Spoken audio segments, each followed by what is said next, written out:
Yes, thank you very much.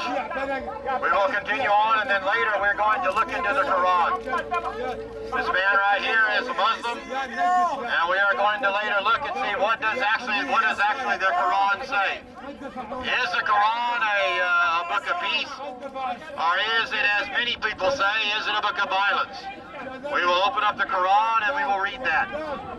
Before we do that, I will have the next speaker stand come up. That will be Pastor Wayne.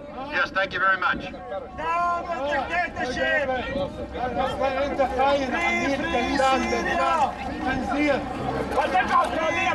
So before we go on, I want to just also thank a few of the websites that are streaming this live, like Freedom Fighter Radio at freedomfighterradio.net and Logan's Warning at loganswarning.com.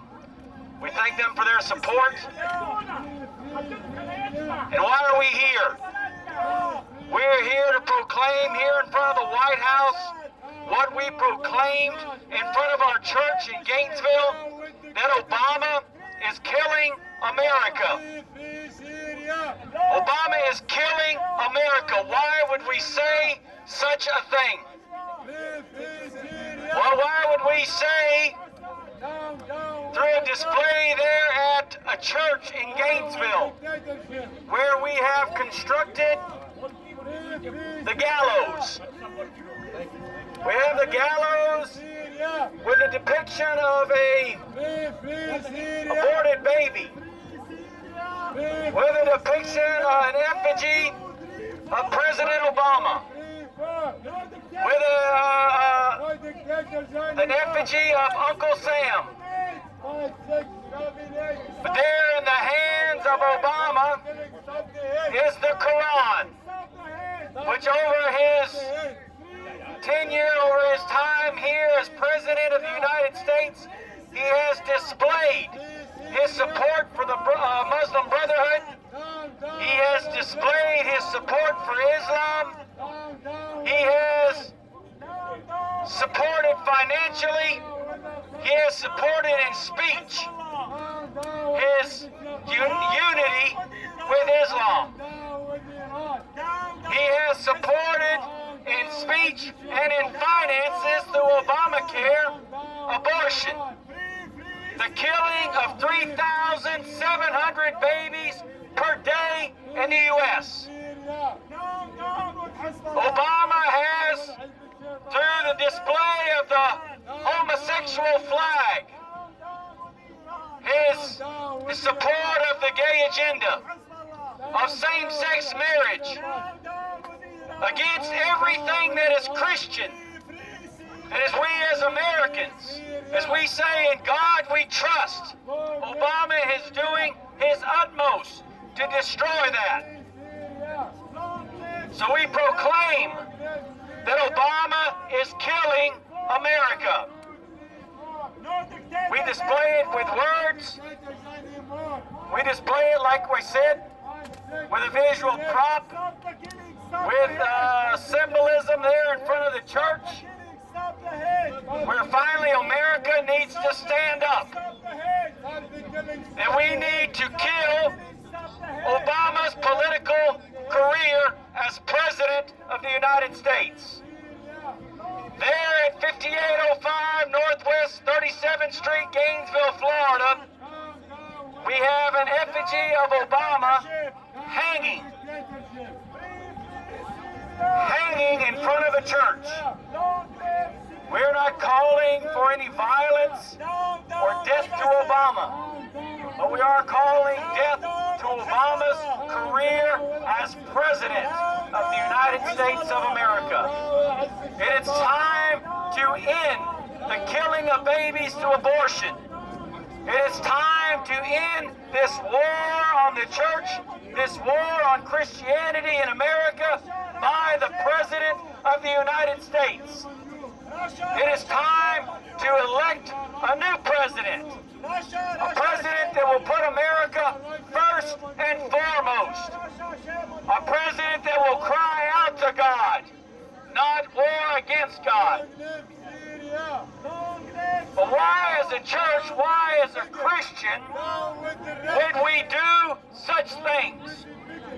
Why would we hang an effigy of the President of the United States of America in front of the church? Why would we stand here today and say, remove Obama from office? Because we as Christians, that's actually our job. Oh, we would hear politicians and liberals and free thinkers tell us, what about the separation of church and state? And in one regard, I would say you're absolutely right. We need that separation of church and state. But see, you have believed a lie. Throughout the Bible, Jesus says, I tell you the truth. And today I come to you and I tell you the truth. The separation of church and state is that the state stays out of the church, not the church stay out of the state. Why are we to pray for our nation if we're not going to do anything? Who are we to cry out to God for the blessing on this nation if we won't stand up for this nation? The Bible tells us that faith without works is dead.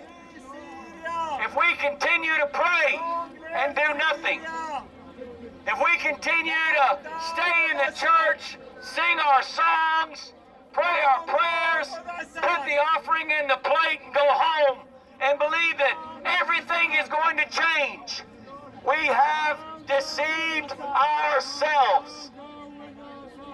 Faith without works is dead.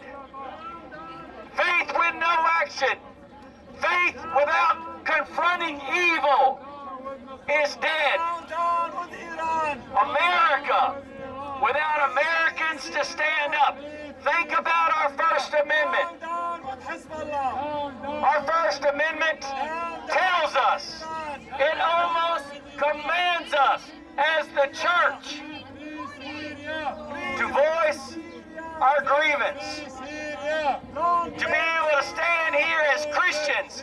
This whole Pennsylvania Avenue, this whole park should be filled with Christians saying no to same-sex marriage, saying no to abortion, saying no to Islam, and saying no to no more Obama.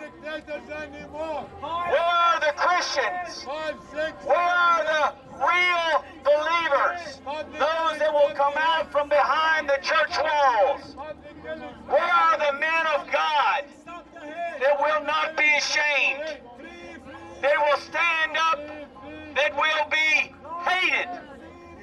See, this message is not the popular message. This message does not go with the flow. This is the message that goes against the stream. This is the message that goes against popular demand. Because this is a message of righteousness. The Bible tells us if we stand up for God, if we truly take a stand for Jesus Christ, that we will be hated for all mankind for his name's sake. Homosexuality is an abomination. You will suffer that if you don't repent. See, it's not accepted, but it is right. See, where's the church? Where are the men of God? We need the church to come out in this year's election. We need to vote our conscience. See, because at one point in time, the Bible tells us every knee shall bow. We will be held accountable for what we do, but we will also be held accountable for what we don't do. And when you know you are called to stand up and speak out, when you know that you are called to be the voice, when you know you are called to resist, and you do nothing, and you are going to be judged for what you don't do. The time is now. We may not get another opportunity. We may not get another 4 years. to decide what should we do. Obama has done more destruction to this nation in 3 years than any other president in the United States history. He has added more deficit to our current deficit. He has added more than all other presidents combined. He is the first president to be so anti-God that he, as the President of the United States, endorsed same-sex marriage, endorsed the homosexual movement. Americans, it's time to stand up. Christians, pastors, church leaders, it's time to be bold for the gospel. It's time to be bold for America. As David said in 1 Samuel 17, can't I even speak? It is time to raise our voice. It is time to put our petty differences aside. It is time to unite under the umbrella of Jesus Christ and vote Obama out in 2012. Thank you.